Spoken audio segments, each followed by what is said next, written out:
Well, goodness me, we are here at Goodness Me to talk about nutrition for the Around the Bay Road Race.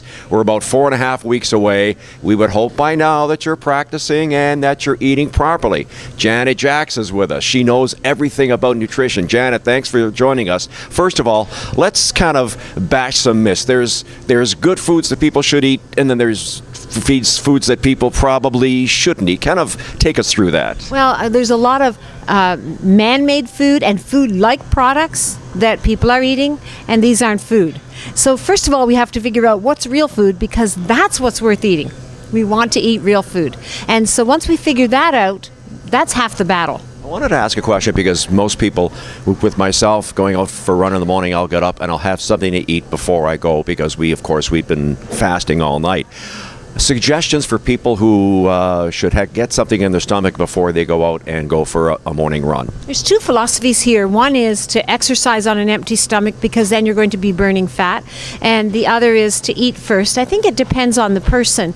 But we need to be careful what we eat, and depends how long we're exercising. So if it's a short run, you can do that on an empty stomach. But if you're going to be running a marathon, you can't do that on an empty stomach. You need to fuel your body. So for breakfast then, somebody does not eat, goes out for a run, comes back, this is breakfast, what should they be putting in their bodies? Now it is very important. After the run, it's important to have some carbohydrates to fill back up your glycogen stores, and also to have some protein to repair the damage that you've done, because as you grow muscles, you're actually doing little bits of damage to your muscles that you then repair, and that's how your muscles grow. Now, if you want to eat something before you go out for a run, you could have a protein shake that had some fat in it, some protein in it, and some carbohydrate in it. When you come back, you can have a similar thing, but with a little bit more protein then.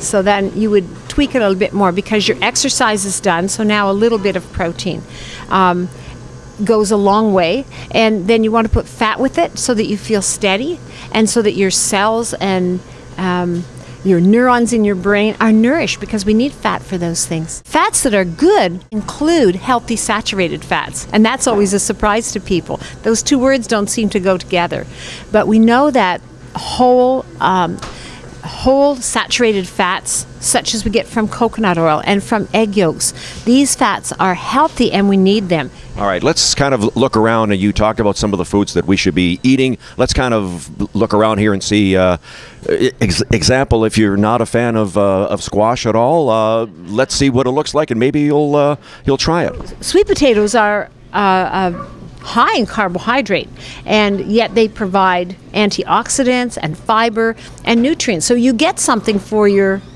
carbohydrate calories. It's not empty.